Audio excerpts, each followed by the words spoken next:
नमस्कार। 5 राज्यों के चुनाव से जुड़ी हर अहम खबर को समेटते हम एक बार फिर से हाजिर हैं अपने खास कार्यक्रम जनादेश में और मैं हूं नीलम शर्मा। असम में दूसरे चरण की 61 सीटों पर मतदान खत्म होने के साथ ही असम के मतदाताओं ने कुल 126 सीटों पर पहले 4 अप्रैल और आज दूसरे चरण के तहत मतदाताओं ने सभी उम्मीदवारों की किस्मत का फैसला कर दिया। नतीजे का सभी को इंतजार 19 मई को आना है। उधर अगर पश्चिम बंगाल की बात करें तो माओवादी प्रभावित इलाकों में पहले चरण के दूसरे भाग के तहत चुनाव संपन्न हुआ है। छिटपुट हिंसा के बीच यहां 31 सीटों के लिए वोट डाले गए। ममता, सीपीएम, कांग्रेस और बीजेपी के लिए आज का दौर अहम है। तो आइए जनादेश की शुरुआत करते हैं अभी तक की चुनावी सुर्खियों से।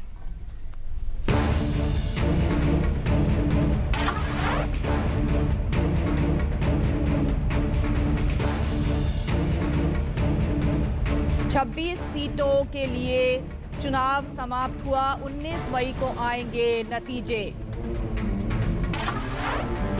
पश्चिम बंगाल की पहले दौर के दूसरे भाग की 31 सीटों के लिए भी डाले गए वोट। कई दिग्गजों की किस्मत का फैसला ईवीएम में कैद।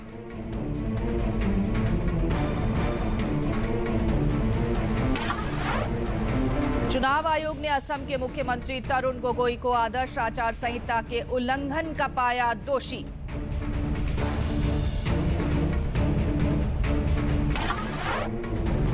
पश्चिम बंगाल विधानसभा चुनाव के छठे और अंतिम दौर के लिए अधिसूचना जारी। कूच बिहार, पूर्व मिदनापुर जिलों की 25 सीटों के लिए 5 मई को डाले जाएंगे वोट। तमिलनाडु में चुनाव से ठीक पहले राजनीतिक सरगर्मियां तेज। टीएमसी ने डीएमडीके पीडब्ल्यूएफ गठबंधन से मिलाया हाथ, तो वहीं भाजपा ने की उम्मीदवारों की दूसरी लिस्ट जारी। डीएमके ने घोषणा पत्र किया जारी। तो आइए शुरुआत करें असम से। असम चुनाव विधानसभा के लिए दूसरे और अंतिम दौर के तहत आज 61 सीटों के लिए शाम 5 बजे तक 82.02% मतदान संपन्न हुआ। आइए एक नजर डालें कि इस दौर में वो कौन कौन से प्रमुख उम्मीदवार रहे जो इस बार चुनाव मैदान में रहे। रकीब उल हुसैन गोगोई सरकार में कैबिनेट मंत्री। नीलमणि सेन डेका पूर्व कृषि मंत्री असम। पूर्व शिक्षा मंत्री हेमंत बिस्वा शर्मा बीजेपी के टिकट से चुनाव मैदान में। और एजीपी के नेता और असम के पूर्व मुख्यमंत्री प्रफुल्ल कुमार मोहंता। इसके अलावा एआईएडीयूएफ के अध्यक्ष बदरुद्दीन अजमल के भाग्य का फैसला भी इसी दौर में होना है।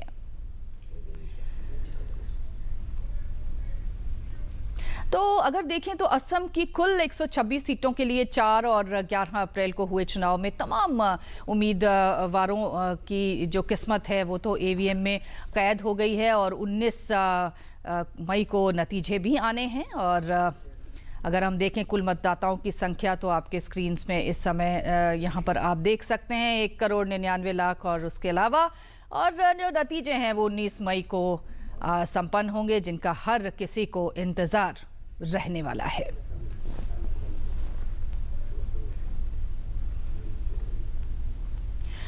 तो कुल सीटें 61 जो कि दूसरे चरण में थी और चुनाव असम का खत्म हो गया है, लेकिन कई सवाल क्षितिज पर अब भी इस समय भी मौजूद हैं जो कि जिनके जवाब चाहिए होंगे। क्या तरुण गोगोई चौथी और आखिरी बार सत्ता पर काबिज हो पाते हैं या नहीं, क्योंकि उनका आखिरी चुनाव होगा और देखना पड़ेगा। क्योंकि दूसरी तरफ जो चुनौती उन्हें मिल रही है वो सर्बानंद सोनोवाल से मिल रही है जो कि असम में बीजेपी के पहले मुख्यमंत्री बन पाएंगे या नहीं, एक बड़ा सवाल रहने वाला है। वहीं कांग्रेस से अलग होकर बीजेपी में आए हेमंत बिस्वा शर्मा बीजेपी को सत्ता में लाने में कामयाब हो पाएंगे या नहीं, और क्या बदरुद्दीन अजमल के हाथ में सत्ता की चाबी होगी, क्या वो किंग मेकर की भूमिका निभाएंगे जैसा कि वो दावा कर रहे हैं, और क्या असम की क्षेत्रीय दल एजीपी और बीपीएफ अपने गढ़ को बचा पाने में इस बार सफल होंगे या नहीं। ये तमाम बड़े सवाल हैं जिन पर सबकी निगाहें रहने वाली हैं। और अब पश्चिम बंगाल की तरफ हम चलें तो पश्चिम बंगाल में पहले चरण के दूसरे भाग के तहत 31 सीटों के लिए आज मतदान हुआ और आंकड़ों के लिहाज से बात करें तो शाम 5 बजे तक 79.51% मतदान हुआ, 79.51%। और इस दौर में करीब 70 लाख मतदाताओं ने अपने मताधिकार का इस्तेमाल वहां पर किया। इस बीच प्रमुख उम्मीदवारों पर अगर हम नजर दौड़ाएं तो Kargil war hero colonel Deeptanshu Chaudhary BJP से चुनाव मैदान में आज के इस मैदान में डटे हुए थे और भाजपा के प्रदेश अध्यक्ष दिलीप घोष भी आज चुनाव मैदान में उतरे। और इसके अलावा टीएमसी सरकार में मंत्री मलय घटक भी एक प्रमुख उम्मीदवार जिनकी किस्मत का फैसला आज हुआ। टीएमसी से उम्मीदवार बांग्ला फिल्मी एक्टर सोहम भी एक उम्मीदवार जाने माने। और सीपीएम प्रदेश अध्यक्ष सूर्यकांत मिश्रा जो कई बार विधानसभा चुनाव जीत चुके हैं, इस बार फिर एक बार इस चरण में उन्होंने अपनी किस्मत को आजमाया और फैसला जाहिर है जनता के हाथ में। तो प्रमुख सीटों के जो अगर आप आंकड़े देखें तो 2011 की विधानसभा चुनाव के मुताबिक आप देख सकते हैं लेफ्ट फ्रंट प्लस कांग्रेस को 59,49 और टीएमसी को 86,402। चलिए हम जरा पश्चिम बंगाल की बात कर रहे हैं तो हम सीधे अपने संवाददाता के पास चलते हैं। मंजीत हमारे साथ आसनसोल से इस समय बने हुए हैं। तो मंजीत, अगर हम बात करें तो इलेक्शन का दिन और ख़ास तौर से जब मताधिकार का इस्तेमाल करने की बात आती, काफ़ी गर्मी के बावजूद लोगों ने पूरा जोश दिखाया है और कुल अगर आंकड़े की बात करें तो 79.5 के करीब ये आंकड़ा बैठता है। किस तरह का जोश और उत्साह आज मतदाताओं में नजर आया, कैसा रहा आज का दिन? देखिए, अगर लोकतंत्र के हिसाब से कहा जाए तो निश्चित रूप से बड़ा गौरवशाली दिन इसलिए भी क्योंकि आसनसोल के इस इलाके में बहुत ज़्यादा गर्मी पड़ रही है। 44-45 डिग्री का तापमान रह रहा है, लू के थपेड़े चल रहे हैं और उसके बीच जो सुबह 10 बजे तक का वक्त था, 7 से 10 बजे तक का वक्त, उसमें बहुत ताबड़तोड़ मतदान हुआ और जो गर्मी बढ़ी तो फिर लोग इक्का दुक्का आने लगे। लेकिन फिर शाम 4 बजे के बाद वोटिंग में तेज़ी आई। इसी बीच जो है जमुड़िया वगैरह जो विधानसभा क्षेत्र हैं, आसनसोल के आसपास के इलाके हैं, उनमें गड़बड़ियों की खबर आई। एक जमुड़िया विधानसभा क्षेत्र में एक बूथ के पास से जो है 2 थैले बम बरामद हुए। टीएमसी कार्यकर्ता, भाजपा कार्यकर्ता आपस में भिड़ गए। इसी तरह कांग्रेस और वाम मोर्चा के जो कार्यकर्ता थे वो टीएमसी के साथ भिड़े और एक सीपीएम कार्यकर्ता के घर में आग लगा दी गई। तो इस तरह की घटनाएं हुई, लेकिन उसके बावजूद अगर वोटिंग परसेंटेज इतना बढ़ता है तो निश्चित रूप से जो सुरक्षा एजेंसियां हैं और जो निर्वाचन आयोग है वो बधाई की पात्र है। नीलम जी, मंजी, जैसे कि हम जानते हैं कि माओवादी से ग्रस्त इलाके इस अगर हम इस दौर की बात करें उसमें शामिल थे, उसमें बर्धमान जैसे इलाके भी थे जो कि राजनीतिक संघर्षों और खूनी संघर्षों के लिए भी जाने जाते हैं, कुख्यात हैं। यहाँ पर अगर हम इन इलाकों की बात करें तो किस प्रकार मतदाताओं ने अपने जोश को दिखाया और क्या मतलब इन सब चीज़ों से परे होकर बिल्कुल मतदाताओं ने वोट डाला या कहीं कोई कुछ चीज़ थी जिसके बारे में कुछ चीज़ ऐसी थी जिसके बारे में जिक्र करना पड़ेगा? देखिए, एक ऐसी चीज़ है जिसके बारे में जिक्र ज़रूर करना पड़ेगा नीलम। अगर जो मताधिकार का इस्तेमाल किया जिस तरह से वो तो एक प्रशंसनीय, सराहनीय है क्योंकि बड़े पैमाने पर वोट हुआ है और ये वोट जो है वही लोकतंत्र की ताकत है।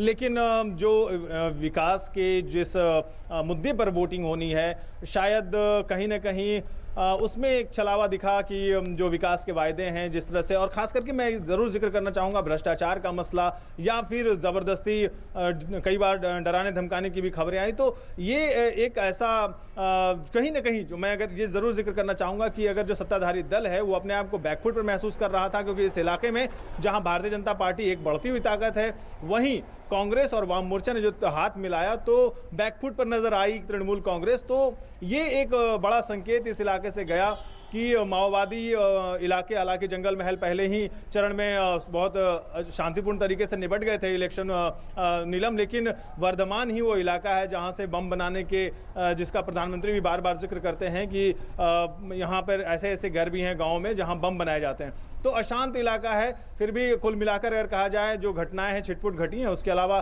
शांतिपूर्ण मतदान हुआ। लेकिन जो मुद्दे थे वो वही थे। आसनसोल में पानी की समस्या है, उद्योग बंद पड़े उद्योगों की समस्या है, रोजगार नहीं है, शिक्षा के बहुत अच्छे साधन नहीं हैं और सफाई नहीं है। तो इन सब मुद्दों पर वोट पड़ा है। जी मंजीत, जिस तरह से बंगाल के बारे में हम जानते हैं कि तृणमूल कांग्रेस जो है वो चाहती है कि जाहिर है वो सत्ता में, और वो चाहते हैं कि वो 5 साल और यहाँ बिताएं, लेकिन उनको चुनौतियाँ कम नहीं है। और सबसे बड़ा सवाल जो इस बार निकल कर आ रहा है कि क्या भारतीय जनता पार्टी अपना खाता असेंबली में खोल पाएगी या नहीं। उस दिशा से अगर हम बात करें तो आज का जो ये चरण था वो किस प्रकार से आप अहम कह सकते हैं? देखिए, भारतीय जनता पार्टी के लिए नीलम बहुत महत्वपूर्ण चरण था ये, क्योंकि 2 बड़े नाम, मैं बिल्कुल नाम लेना चाहूँगा, 2 बड़े नाम जो थे वो भारतीय जनता पार्टी की तरफ से कर्नल दीप्तांशु चौधरी, जहां मैं खड़ा हूँ यानी आसनसोल दक्षिण सीट से, करगिल वार के हीरो हैं, उनकी छवि जनता में अच्छी है। और इसके अलावा ये जो इलाका है आसनसोल, दुर्गापुर, वर्धमान का, इसमें मिक्स्ड पॉपुलेशन है। यहाँ के जो गैर टीएमसी, गैर सीपीएम वोट हैं वो भारतीय जनता पार्टी की तरफ बढ़े हैं। ये आसनसोल की जो लोकसभा सीट है वो भी जो है भारतीय जनता पार्टी के पास है। दूसरी तरफ खड़गपुर सीट से जो है खुद भाजपा अध्यक्ष चुनाव में खड़े थे, तो उनका जो नारा था वो नारा था कि इतिहास आप बदलिए, भूगोल हम बदल देंगे, क्योंकि कांग्रेस के ज्ञान सिंह जो है वहां पर 10 बार से लगातार चुनाव जीतते आ रहे हैं। तो ये दोनों सीटें हैं जो इन पर भारतीय जनता पार्टी की नजर जरूर होगी। जी बहुत बहुत शुक्रिया मंजीत, फिलहाल हमसे बात करने के लिए। हम आगे बढ़ेंगे जनादेश में, वक्त तो एक छोटे से ब्रेक का, तुरंत हाजिर होते हैं। आप देखते रहिए डीडी न्यूज।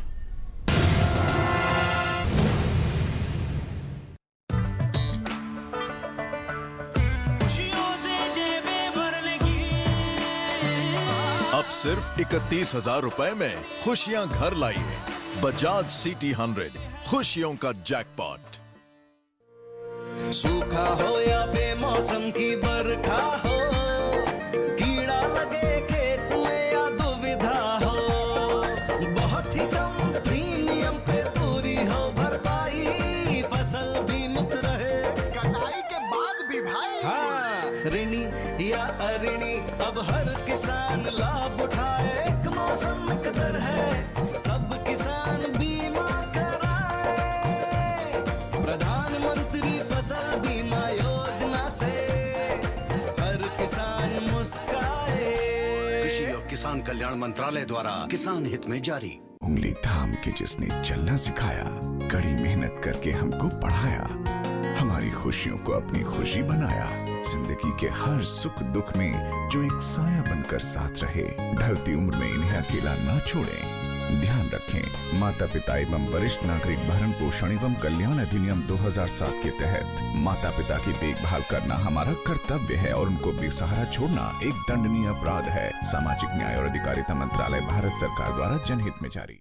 मुबारक हो सेठ जी, आखिर चौधराइन आई गई कर्जा मांगने। आओ आओ चौधराइन। राम राम सेठ जी। सुना है बिटिया की शादी तय हो गई है। हाँ सेठ जी, बहुत अच्छा घराना है। कुछ रुपए पैसों की मदद हो तो। नहीं नहीं सेठ जी, मैंने इसके लिए ग्रामीण डाक जीवन बीमा पहले से ही करा रखा है। फिर भी जरूरत हुई तो दूसरी पॉलिसी पे लोन ले लूंगी। मैं तो बस ये न्योता देने आई हूँ। ग्रामीण डाक जीवन बीमा, ताकि आपकी शान हमेशा बनी रहे।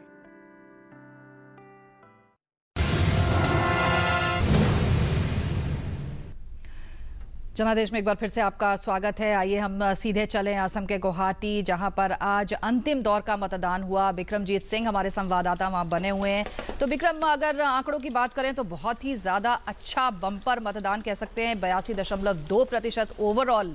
कैसा रहा आज का दिन? और ये भी बताइए कि महिलाओं ने पिछली बार बड़ी जोश खरोश से वोट दिया था, इस बार क्या कुछ निकल कर आया? देखिए, जहाँ तक असम की महिलाओं की अगर पहले बात करें तो यहाँ पर महिलाएं जो है काफ़ी बढ़ चढ़कर मतदान में भाग लेती हैं। लंबी लंबी कतारें महिलाओं की जो है सुबह से देखने को मिली। बल्कि मैंने जिस पोलिंग बूथ पर जहाँ सुबह था वहाँ जो 3 महिलाएं थी उनको पहले 5 जो पोलिंग बूथ में सम्मानित किए जाते हैं मतदाता, उनमें से 3 महिलाएं ऐसी थी जिनको सम्मानित किया है। तो कहीं ना कहीं पर ये अपने आप में प्रतीक करता है कि किस प्रकार से महिलाओं में अवेयरनेस है कि वो जो अगली सरकार बनेगी उसके लिए कितनी जागरूक है, उनकी सपनों की सरकार होनी चाहिए, उनके हिसाब से सरकार होनी चाहिए। उनकी उम्मीदें थी सरकारों से, अपने लिए नहीं महिला सोचती है, अपने परिवार के लिए सोचती है, अपने बच्चों के लिए, अपनी आने वाली पीढ़ियों के लिए सोचती है। तो कहीं ना कहीं पर जिस प्रकार का उनका सक्रियता थी वो सचमुच काबिल तारीफ थी। लेकिन जहां तक बढ़े हुए मतदान की बात करें तो जो दूसरे चरण का चुनाव है, ये अगर 2011 की भी बात करें तो 2011 में जो पहले चरण का मतदान था वो 74% हुआ था और दूसरे चरण का मतदान जो है 79% हुआ था। और उसी प्रकार से पहले मतदान का अगर जो मत प्रतिशत है वो बढ़ा तो दूसरे जो चरण है उसका भी मत प्रतिशत बढ़ा है। तो स्वाभाविक है कि जिस प्रकार से मत प्रतिशत बढ़ा है, सभी राजनीतिक दल जो है इसको अपने आप की तरफ बता रहे हैं कि किस प्रकार से ये जो बढ़ा हुआ मतदान है ये उनके पक्ष में जा रहा है, उसके लिए गणित लगा रहे हैं, उसके लिए दावे कर रहे हैं। लेकिन सच्चाई क्या होगी ये तो 19 मई को ही पता चल पाएगा। विक्रम, जिस प्रकार से ये कांग्रेस के लिए एक झटका है कि उनके मुख्यमंत्री ने आदर्श आचार संहिता का उल्लंघन का दोषी पाया है, उनके खिलाफ FIR दर्ज हुई है, इसको लेकर क्या कुछ कांग्रेस में इस समय सुगबुगाहट है? देखिए, कांग्रेस की तरफ से तो इसमें कोई आधिकारिक रूप से अभी तक गुवाहाटी में कोई बयान नहीं आया है, लेकिन बीजेपी की तरफ से तमाम जो बड़े नेता हैं उन्होंने काफ़ी प्रतिक्रियाएं दी हैं। और चाहे वो राम माधव है, उन्होंने अपने फेसबुक पोस्ट के माध्यम से टिप्पणी करी हो, या फिर बीजेपी के मुख्यमंत्री पद के उम्मीदवार है सर्बानंद सोनोवाल, उन्होंने जब 5:15 बजे प्रेस कॉन्फ्रेंस करी तो उसमें उन्होंने इस बात को उठाया। और बीजेपी के जो कद्दावर नेता हैं हेमंत बिस्वा शर्मा, उन्होंने जो है तमाम नेताओं ने अपनी जीत का दावा करते हुए कहा कि जो ये 15 साल का तरुण गोगोई का राज था वो खत्म हो गया। तो कहीं ना कहीं पर उसको लेकर जो है जो जीत के दावे कर रहे थे उसमें कहीं ना कहीं पर हताशा का ये प्रतीक है। तो कयास अपने अपने लगाए जा रहे हैं। हालांकि मुख्यमंत्री की तरफ से ये साफ तौर पर कहा गया कि जो उनके ऊपर अपनी बात थी, जो बीजेपी की तरफ से बयान दिए जा रहे थे उसका जवाब देने के लिए उन्होंने इस प्रकार की प्रतिक्रिया की और वो इस तरह की प्रेस कॉन्फ्रेंस करना चाहते थे। लेकिन जो 126 सेक्शन 126 के पीपल रिप्रेजेंटेटिव जो अधिनियम है उसके अंतर्गत ये जो वायलेशन हुआ है, इसके अधीन जो है 2 साल की कार्रवाई या जुर्माना या फिर दोनों हो सकता है। लेकिन जो भी होगा वो जांच के बाद ही होगा। जी विक्रम, जिस तरह से हम जानते हैं कि जो 61 सीट्स थी, 61 सीटें थी, ये मुस्लिम बहुल इलाकों में थी और यहाँ पर AIUDF का जो है काफ़ी दबदबा रहा है, कांग्रेस का दबदबा रहा है। तो ये जो सीटें क्या इसमें सेंध लगा पाएंगी बीजेपी और उनका गठबंधन, ये एक बहुत बड़ा सवाल आज के दिन दिमाग में आता है। जी बिल्कुल ठीक कहा आपने। जो ये दूसरे चरण का चुनाव था वो सभी राजनीतिक दल, चाहे वो राष्ट्रीय राजनीतिक दल हो या फिर AIADF हो, BPF हो या AGP हो, इन सब तमाम लोगों के लिए कांटे की टक्कर था। अगर पहले चरण की बात करें तो पहले चरण का मुकाबला जो है सीधा बीजेपी और कांग्रेस के बीच था, जो ऊपरी असम का मुकाबला था। वहाँ भूमिपुत्रों की बात थी, वहाँ भूमिपुत्र मुद्दा थे। लेकिन दूसरे चरण की अगर बात करें तो दूसरे चरण के जो भौगोलिक परिस्थितियाँ थी उसके हिसाब से मुद्दे भी अलग अलग थे क्षेत्र के हिसाब से। चाहे वो सेंट्रल असम की बात करें जिसमें गुवाहाटी, मोरीगांव, नौगांव आता है, तो वहाँ के मुद्दे अलग थे। और जो लोअर असम था जिसमें हालांकि बोडोलैंड का इलाका भी आता है, लेकिन वो भौगोलिक सामाजिक परिस्थितियों की वजह से थोड़ा अलग है, तो वहाँ के मुद्दे अलग थे। लोअर असम में चूंकि अल्पसंख्यक ज़्यादा होने की वजह से उनका विकास, उनकी जो ज़रूरतें हैं, उनकी स्वास्थ्य है, वो मुद्दा थे। अगर और लगातार जो 2011 की अगर बात करें तो 2011 में जिस प्रकार से कांग्रेस ने इस पूरे चरण में जो है 24 सीटें हासिल की थी, जबकि AIUDF ने 17 सीटें हासिल की थी। और यही एक इलाका था जहां पर कि AIUDF ने जो है 2006 में जो IMDT एक्ट के को जब क्वैश किया गया था, तो उसके बाद जब ये पार्टी फॉर्म हुई तो एक इलाका था AIUDF ने जो है 2011 में बढ़त प्राप्त की थी। लेकिन अगर बीजेपी, AGP और BPF की बात करें तो BPF ने जो अलग अलग तीनों 2011 में लड़े थे और 9 सीटें BPF ने जीती थी, AGP ने 5 सीटें जीती थी और बीजेपी ने 3 सीटें जीती थी। लेकिन जो मत प्रतिशत अगर 2011 के हिसाब से इनका जोड़ा जाए तो काफी अधिक होता है। तो बीजेपी को उम्मीद है कि जिस प्रकार से अधिक मत प्रतिशत बढ़ा है और इन तीनों ने मिलकर अगर चुनाव लड़ा है, तो कहीं ना कहीं पर कांग्रेस की जो सीटें हैं या एआईडीएफ की सीटें हैं उसमें वो सेंध लगा सकते हैं। हालांकि बदरुद्दीन अजमल जो कि एआईडीएफ के चीफ है वो लगातार चुनाव के दौरान ये कहते रहे कि वो किंग मेकर की भूमिका में हो सकते हैं, उनके बिना जो अगली सरकार में नहीं हो सकती है। लेकिन जिस प्रकार से मतदान बढ़ा है, जिस प्रकार से लोग घरों से निकल कर आए हैं और एक अप्रत्याशित मतदान है। एक छोटा सा मैं उदाहरण बताना चाहूंगा, जिस होटल में मैं रह रहा हूं यहाँ पर नीलम जी, वहां पर जो काम करने वाले बैरे थे वो कल से नहीं है, तो मैंने पता किया कि वो क्यों नहीं है, तो वो वोट देने अपने गांव गए हैं। तो ये अवेयरनेस और अपना जो मताधिकार है उसके प्रति किस प्रकार से उनकी जागरूकता है वो देखने के लायक है। और शायद यही वजह हो सकती है कि नई सरकार जी आप बिल्कुल ठीक कह रहे हैं। और चुनाव आयोग ने भी इसमें अपने बहुत प्रयास किए हैं, मीडिया ने भी बहुत प्रयास किए हैं कि वो ज़्यादा से ज़्यादा संख्या में लोग वोट देने के लिए पहुंचे, और उसी का नतीजा है कितना अप्रत्याशित मतदान आज अगर हम बात करें 82.2% असम में आज हुआ है। और हमें उम्मीद है कि आगे भी चरणों में मतदाता इसी प्रकार घर से निकले। बहुत बहुत शुक्रिया विक्रम हमसे बात करने के लिए, धन्यवाद आपका। और हम आगे बढ़ेंगे जनादेश में, लेकिन वक्त है छोटे से ब्रेक का। आप देखते रहिए DD न्यूज़।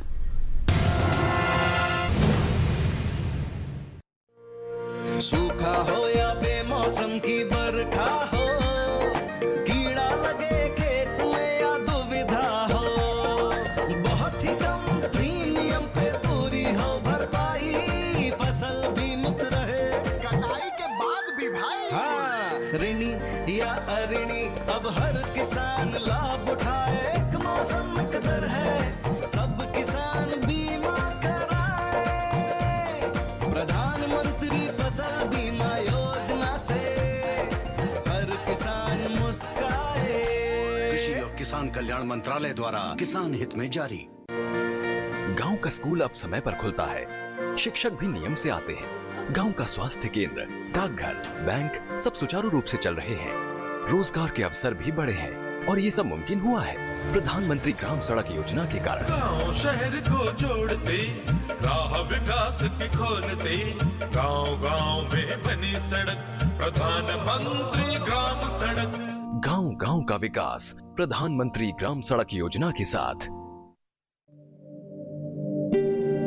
भारत में लगभग 3 करोड़ विकलांगजन हैं, किंतु हमारे सरकारी भवन, अस्पताल, विद्यालय विकलांगजनों के लिए सुगम्य नहीं है। यही हाल हमारे रेलवे स्टेशन, बस स्टॉप, बसों तथा रेलगाड़ियों का है। हमारी वेबसाइट्स यदि W3C सुगम्यता मापदंडों को पूरा नहीं करती, तो वे दृष्टिबाधित और श्रवण बाधित व्यक्तियों के लिए पूरी तरह उपयोगी नहीं है। आइए हम बाधा रहित वातावरण का निर्माण करें। सुगम्य भारत अभियान। देश का प्रत्येक विकलांगजन अन्य सामान्य व्यक्तियों के समान स्वावलंबी होकर सम्मान और गरिमा के साथ जीवन यापन करे।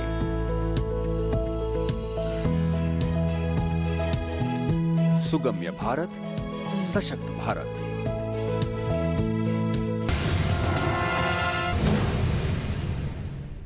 और जनादेश में आइए अब देखते हैं टॉप 10। असम के मुख्यमंत्री तरुण गोगोई आचार संहिता उल्लंघन के मामले में दोषी करार दिए गए हैं। गोगोई पर मतदान के दौरान प्रेस कॉन्फ्रेंस को संबोधित करने का आरोप है। पूर्व प्रधानमंत्री मनमोहन सिंह ने असम के तेजपुर में मतदान किया। इस दौरान उन्होंने असम में फिर से कांग्रेस की सरकार बनने का दावा किया। डीएमके ने तमिलनाडु विधानसभा चुनाव के लिए घोषणा पत्र जारी कर दिया है। घोषणा पत्र में छोटे किसानों का कर्ज माफ करने और सस्ती दरों पर मोबाइल देने का वादा किया गया है। मुख्यमंत्री जयललिता ने तमिलनाडु के कुडलूर जिले में एक रैली को संबोधित किया। इस दौरान जयललिता ने विपक्षी दलों पर जमकर निशाना साधा। पश्चिम बंगाल में चुनाव के दौरान अलग अलग स्थानों पर हुई हिंसक घटनाओं में 3 लोग घायल हो गए हैं। वहीं असम में भी एक मतदान केंद्र पर उग्र मतदाताओं को शांत करने के लिए फायरिंग की गई। तमिलनाडु विधानसभा चुनाव के लिए भाजपा ने 31 प्रत्याशियों की सूची जारी कर दी है।